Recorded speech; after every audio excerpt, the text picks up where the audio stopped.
dating Senador Bong Revilla. Simula na ba ito ng ika nga pagpapanigot doon sa mga big fish na nasasangkot sa flood control project? Hindi po siya simula. Halos nasa gitna na nga po siguro tayo eh. Dahil tandaan po natin bago magpasko, marami na po ang nagkaroon ng warrant of arrest. Marami na na-issue ng warrant of arrest. Isa rito, hindi lang siguro tinutulong ng iba, na big fish ang Diskaya. Sila po ay naaresto. Si Sara Diskaya ay napa-aresto, napakulong bago magpasko. So, hindi po ito yung initial na pagpapanagot sa mga sinasabing big fish. Anong naging reaksyon ng Pangulo? Nalungkot ba siya lalo't alam natin na magkaalyado sila and kasama pa siya sa ticket nung huling senatorial election. Anong naging pakaramdam dito ng Pangulo?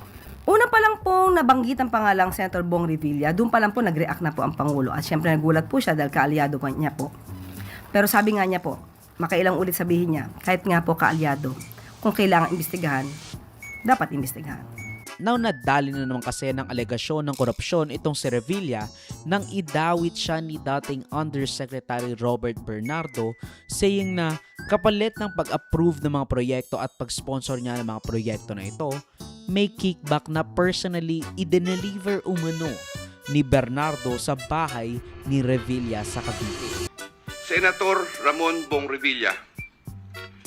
Sometime in the year 2024, Senator Revilla and I met where I gave him a list of projects given to me by Engineer Alcantara.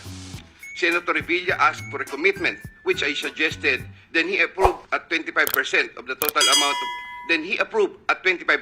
total amount of the projects indicated in the list here to attach as Annex C.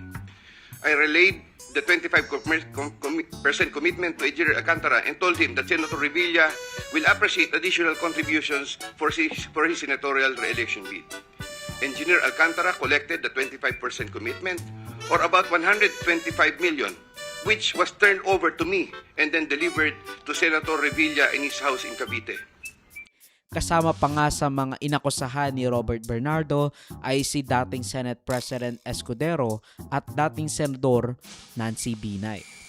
Na matatandaan na rin na isang state witness itong si Robert Bernardo, which is weird dahil yung mga kasabay niya tulad ng BGC boys na sila Bryce at JP na nagdawit naman kay Jinggoy at Villanueva.